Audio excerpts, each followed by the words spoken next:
পুরো মধ্যপ্রাচ্য জুড়ে বাজছে তৃতীয় বিশ্বযুদ্ধের দামামা। আর এরই মধ্যেই আমাদের হাতে এসে পৌঁছেছে গুরুত্বপূর্ণ আন্তর্জাতিক সংবাদ। শুরুতেই শিরোনাম, যে কোনো সময় হামলা করবে তুরস্ক, আতঙ্কে ভুগছে যুক্তরাষ্ট্র। পরেই জানাবো, ইসরায়েল নিশ্চিহ্ন হয়ে যাবে, কড়া হুঁশিয়ারি ইরানের। জানাবো, সিরিয়ায় তুরস্ক ও যুক্তরাষ্ট্র সমর্থিত বিদ্রোহীদের মধ্যে যুদ্ধবিরতির মেয়াদ বাড়ল। এদিকে তুরস্কে উত্তর কোরিয়ার অর্ধশত সৈন্যকে হত্যার দাবি ইউক্রেনের। এবং সর্বশেষ জানিয়ে দিব, ইউক্রেনের সামরিক সহায়তা সমন্বয়ের দায়িত্বে ন্যাটো। এতক্ষণ শুনছিলেন সংবাদ শিরোনাম, এবারে বিস্তারিত। তবে তার আগে প্রতিদিনের আপডেট আন্তর্জাতিক সংবাদ সবার আগে পেতে ভিডিওটিতে একটি লাইক দিয়ে চ্যানেলটি সাবস্ক্রাইব করার অনুরোধ রইল। যে কোনো সময় হামলা করবে তুরস্ক, আতঙ্কে ভুগছে যুক্তরাষ্ট্র। বাড়ির সীমানায় এসে দাদাগিরি একদমই চলবে না, সে কথাই যেন বুঝিয়ে দিচ্ছেন তুরস্কের প্রেসিডেন্ট রিসেপ তাইপ এরদোয়ান। আঙ্কারার মদদে সিরিয়ার বিদ্রোহীদের কাছে মসনদ হারান বাশার আল আসাদ। এবার তুর্কিদের নজর পড়েছে সিরিয়ায় মার্কিন মিত্রদের উপর। ওয়াশিংটনের কর্মকর্তাদের বিশ্বাস, যে কোনো সময় সিরিয়ায় থাকা তাদের মিত্ররা হামলার শিকার হবে, আর এই হামলা হবে এরদোয়ানের নির্দেশে। সিরিয়া তুরস্ক সীমান্তবর্তী কবুনিতে সেনা জড়ো করছে তুরস্ক। সিরিয়ার কুর্দি সংখ্যাগরিষ্ঠ এই শহর এর আগেও তুরস্কের টার্গেটে ছিল। এখন এই শহরের কাছে তুরস্ক সেনা মোতায়েন করায় সংঘাতের ব্যাপারে শঙ্কা করছে যুক্তরাষ্ট্র। দেশটি বলছে, যুক্তরাষ্ট্র সমর্থিত কুর্দিশ বাহিনীর উপর বড় ধরনের সামরিক অভিযানে প্রস্তুতি নিচ্ছে তুরস্ক ও তার মিত্র মিলিশিয়ারা। জেরুজালেম পোস্টের খবরে বলা হয়েছে, 2019 সিরিয়ার পূর্ব উত্তর অঞ্চলে হামলা চালিয়েছে তুরস্ক। মার্কিন কর্মকর্তারা বলেছে, এবারও একই পরিমাণ সৈন্য মোতায়েনের ঘটনা দেখা যাচ্ছে। ওয়াল স্ট্রিট জার্নালকে একজন মার্কিন কর্মকর্তা সতর্ক করে দিয়ে বলেন, সিরিয়া সীমান্তের ভেতর যে কোনো সময় অভিযান শুরু করতে পারে তুরস্ক। এমন অভিযান শুরু হলে এই অঞ্চলে অস্থিতিশীলতা আরও বাড়বে বলে মনে করেন কর্মকর্তারা। ওই প্রতিবেদনে তুরস্কের উর্দি পরা কমান্ডো, আর্টিলারি ইউনিট এবং মিত্র মিলিশিয়াদের সীমান্তবর্তী এলাকার কোনো কৌশলগত অবস্থানে মোতায়েন করা হচ্ছে তার বিস্তারিত রয়েছে। তুরস্কের সম্ভাব্য হামলা থেকে বাঁচাতে মার্কিন প্রেসিডেন্ট নির্বাচিত ডোনাল্ড ট্রাম্পের দ্বারস্থ হয়েছেন সিরিয়ার কুর্দিশ বেসামরিক প্রশাসনের একজন সিনিয়র কর্মকর্তা। তিনি চিঠি লিখে বলেন, যুক্তরাষ্ট্র যেন এরদোয়ানকে এই অভিযানের পরিকল্পনা থেকে সরে আসতে চাপ দেয়। ইসরায়েল নিশ্চিহ্ন হয়ে যাবে বলে মন্তব্য করেছেন ইরানের সর্বোচ্চ নেতা Ayatollah Uzma Khamenei. Ayatollah Ali Khamenei বলেন, সিরিয়াকে কবজায় নিয়ে হিজবুল্লাহকে কোণঠাসা করার পরিকল্পনা করলে ইসরায়েল নিশ্চিহ্ন হয়ে যাবে। যারা ভাবছেন সিরিয়ার পতনের মধ্য দিয়ে ইরানের প্রতিরোধ অক্ষ গোষ্ঠী শেষ হয়ে গেছে, তারা ভুলের মধ্যে রয়েছেন। তিনি আরো বলেন, তারা গাজায় হামলা করছে এবং প্রতিদিন মানুষদের শহীদ করছে, কিন্তু স্বাধীনতাকামী যোদ্ধারা এখনো দাঁড়িয়ে আছে, তারা এখনো প্রতিরোধ করছে, লেবাননও প্রতিরোধ করছে। খামেনি বলেন, জায়নবাদী সরকার বিশ্বাস করে যে তারা হিজবুল্লাহকে ঘেরাও করতে এবং উপড়ে ফেলার জন্য সিরিয়াকে ব্যবহার করে সফলতা পাবে। এজন্য দেশটির মধ্য দিয়ে অগ্রসর হতে নিজেদের সেনাবাহিনীকে প্রস্তুত করছে, কিন্তু যাকে উপড়ে ফেলা হবে সে হলো ইসরায়েল। খামেনি যখন ভাষণ দিচ্ছিলেন তখন উপস্থিত জনতা আমেরিকার মৃত্যু হোক এবং ইসরায়েলের মৃত্যু হোক স্লোগান দিতে থাকেন। এর আগেও বিভিন্ন সময় খামেনি ইসরায়েলকে হুমকি দিয়েছেন, ইহুদিবাদীদের ধ্বংসে প্রতিজ্ঞাও করেছেন। সম্প্রতি ইরান ইসরায়েলের পাল্টাপাল্টি হামলার পর খামেনির পক্ষ থেকে কড়া বার্তা আসে, কিন্তু শেষমেশ ইরান বড় কোনো পদক্ষেপ নেয়নি। এমনকি ইরানে ইসরায়েলের সর্বশেষ হামলার কোনো জবাবও দেওয়া হয়নি তেহরানের পক্ষ থেকে।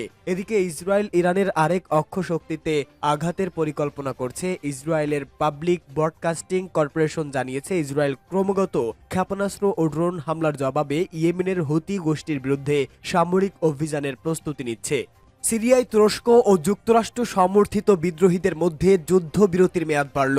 সিরিয়ার উত্তাল পরিস্থিতিতে দেশটির তুরস্ক ও যুক্তরাষ্ট্র সমর্থিত বিদ্রোহী গোষ্ঠীগুলোর মধ্যে চলমান যুদ্ধবিরতি আরও এক সপ্তাহের জন্য বাড়ানো হয়েছে। তুরস্ক সমর্থিত বিদ্রোহীদের জোট সিরিয়ান ন্যাশনাল আর্মি এবং যুক্তরাষ্ট্র সমর্থিত সিরিয়ান ডেমোক্রেটস ফোর্সেস আগামী সপ্তাহের শেষ পর্যন্ত উত্তর সিরিয়ার মানজিব শহরে সংঘর্ষ বন্ধ রাখার সিদ্ধান্ত নিয়েছে। মার্কিন পররাষ্ট্র দপ্তরের মুখপাত্র ম্যাথিউ মিলার স্থানীয় সময় গতকাল মঙ্গলবার এক সংবাদ সম্মেলনে এ তথ্য জানিয়েছে। তিনি বলেন, সিরিয়ায় শান্তি প্রতিষ্ঠার জন্য তুরস্ক ও এসডিএফ এর সঙ্গে আলোচনা চালিয়ে যাচ্ছি। আমাদের লক্ষ্য যতদিন সম্ভব যুদ্ধবিরতি অব্যাহত রাখা। তিনি আরো বলেন, সিরিয়ার অস্থিতিশীল পরিস্থিতিকে কোনো পক্ষ থেকে নিজেদের ক্ষুদ্র স্বার্থে ব্যবহার না করে তা নিশ্চিত করাই আমাদের উদ্দেশ্য।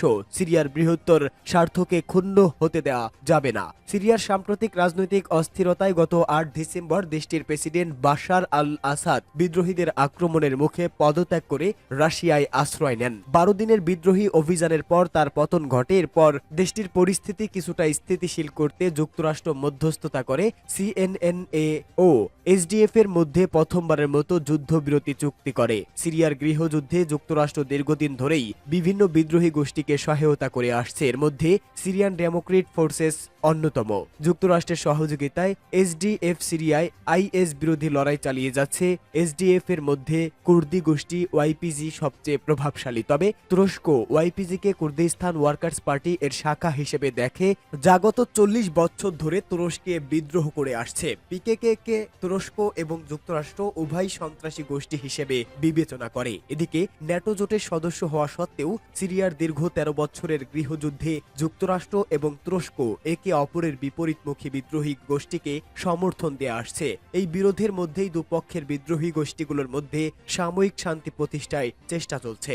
তুরস্কে উত্তর কোরিয়ার অর্ধশত সৈন্যকে হত্যার দাবি ইউক্রেনের। রাশিয়ার কুরস্ক অঞ্চলে হামলা চালিয়ে উত্তর কোরিয়ার অর্ধশতাধিক সৈন্যকে হত্যা করা হয়েছে বলে দাবি করেছে ইউক্রেন। ইউক্রেনের সামরিক বাহিনীর স্পেশাল ফোর্স ৩ দিনের লড়াইয়ে ওই সৈন্যদের হত্যার দাবি করেছে। লড়াইয়ে উত্তর কোরিয়ার আরও অন্তত ৪৭ সৈন্য আহত হয়েছে বলে জানিয়েছে ইউক্রেন। কুরস্কের যুদ্ধক্ষেত্রে সফলভাবে উত্তর কোরিয়ার সৈন্য ও সামরিক সরঞ্জামকে নিশানা করার এফপিভি ড্রোনের ফুটেজ প্রকাশ করেছে ইউক্রেনের স্পেশাল অপারেশন ফোর্স।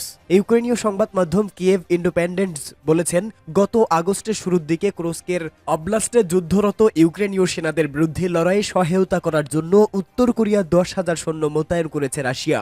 ইউক্রেনের স্পেশাল অপারেশন ফোর্স ফেসবুকে দেওয়া এক পোস্টে বলেছেন, প্রিন্স ইজিয়াভনস্কো মুস্তিশলাভিজের ৮ম স্পেশাল ফোর্স রেজিমেন্টের সৈন্যরা রাশিয়ার কুরস্কের অবলেস্টে উত্তর কোরিয়ার সৈন্যদের জন্য উষ্ণ অভ্যর্থনার আয়োজন করেছিল। এ সময় ২টি সাজোয়া যান, ২টি গাড়ি এবং একটি অলটেরেন গাড়িতে হামলা চালানো হয়। তবে কুরস্কে উত্তর কোরিয়ার সৈন্যদের লক্ষ্য করে হামলা ও সৈন্যদের হতাহতের ঘটনায় ইউক্রেনের স্পেশাল ফোর্সের দাবির বিষয়টি স্বতন্ত্রভাবে যাচাই করতে পারেনি কিয়েভ ইন্ডিপেন্ডেন্ট। কে বলেছে, গত নভেম্বর শুরুতে কুরস্ক অঞ্চলে উত্তর কোরিয়ার সৈন্যদের মোতায়েনের তথ্য পায় ইউক্রেন। এরপর থেকে কোরিয়ার সৈন্যদের সঙ্গে ইউক্রেনের সামরিক বাহিনীর সীমিত লড়াই চলছে। পরে ওই সৈন্যদের ব্যবহার করে ইউক্রেনীয় বাহিনীর বিরুদ্ধে স্থল অভিযান শুরু করে রাশিয়া। ইউক্রেনের সামরিক সহায়তা সমন্বয়ের দায়িত্বে ন্যাটো। অবশেষে যুক্তরাষ্ট্রের পরিবর্তে এখন থেকে ইউক্রেনে পশ্চাত্যের সামরিক সহায়তা সমন্বয়ের দায়িত্ব পেল ন্যাটো। ন্যাটোর একটি সূত্র এ খবর জানিয়েছে, ন্যাটো বিরোধী ডোনাল্ড ট্রাম্পের প্রভাব থেকে সহায়তা ব্যবস্থাকে সুরক্ষিত রাখাই এই উদ্দেশ্য। স্কাই নিউজ এক প্রতিবেদনে দাবি করেছে। আন্তর্জাতিক বিশ্লেষকদের মতে এই পদক্ষেপের ফলে ন্যাটো রুশ আগ্রাসনের বিরুদ্ধে ইউক্রেন যুদ্ধে আরও প্রতিপক্ষ ভূমিকা রাখার সুযোগ পাবে। এতে যুদ্ধ আরো দীর্ঘস্থায়ী হবে, বড় ধরনের ধাক্কা খাবে ইউক্রেন। তবে কূটনৈতিকরা স্বীকার করেছেন, ন্যাটোকে এই দায়িত্ব দেওয়া হলে ইউক্রেনের উপর তেমন কোনো প্রভাব পড়বে না, কারণ যুক্তরাষ্ট্রই ন্যাটোর প্রধান শক্তি এবং কিয়েভের জন্য সবচেয়ে বেশি অর্থ ও অস্ত্র সরবরাহ করছে যুক্তরাষ্ট্র। কিন্তু নবনির্বাচিত মার্কিন প্রেসিডেন্ট ডোনাল্ড ট্রাম্প এই যুদ্ধের ঘোর বিরোধী। তিনি ইতোমধ্যে বলেছেন, হোয়াইট হাউসের দায়িত্ব নেওয়ার পর তার প্রথম কাজই হবে রাশিয়া ইউক্রেন যুদ্ধ বন্ধ করা।